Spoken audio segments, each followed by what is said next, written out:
വേദി കനകാംബരത്തിൽ നങ്ങ്യാർമാർ പല പുരാണ കഥകളും പറയുന്നുണ്ട്. മത്സരത്തിൽ എ ഗ്രേഡ് നേടുക എന്നത് മാത്രമല്ല, ഈ കഥകളും നങ്ങ്യാർകൂത്തും മറ്റുള്ളവരിലേക്ക് എത്തിക്കുക കൂടിയാണ് അവരുടെ ലക്ഷ്യം. നമ്മളുടെ ഒരു എയിം എന്ന് പറയുന്നത് നങ്ങ്യാർകൂത്ത് എന്ന് പറഞ്ഞാൽ ഇപ്പോഴും പല ആൾക്കാർക്കും അറിയുന്നുണ്ടാവില്ല. അപ്പോൾ ഈ ഒരു കല എല്ലാവരുടെയും എത്തി എല്ലാവരും ഇത് പഠിച്ചു തുടങ്ങി, എല്ലാവരും ഇത് മനസ്സിലാക്കണം ഇതിനെക്കുറിച്ച്. അതാണ് നമ്മളുടെ ആ ഒരു ആഗ്രഹം.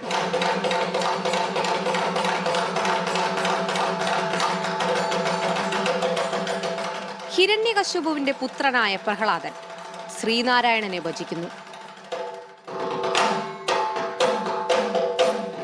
തന്റെ പുത്രൻ ശ്രീനാരായണനെ ഭജിക്കുന്നതിൽ കലിപൂണ്ട ഹിരണ്യകശിപു മകനെ ചോദ്യം ചെയ്യുന്നു. നിന്റെ ശ്രീനാരായണൻ എവിടെയാണ്?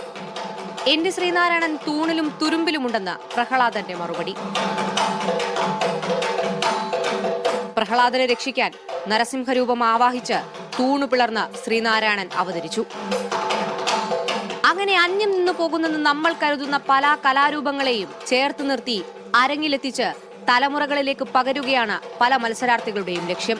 കുട്ടികളുടെ കലാമാമാങ്കം മാതൃകയാകുന്നത് ഇങ്ങനെയൊക്കെയാണ്. കലോത്സവ നഗരിയിൽ നിന്നും ഷബീർ കല്ലിനൊപ്പം അക്ഷയ കൃഷ്ണാനന്ദ്, മീഡിയ 1.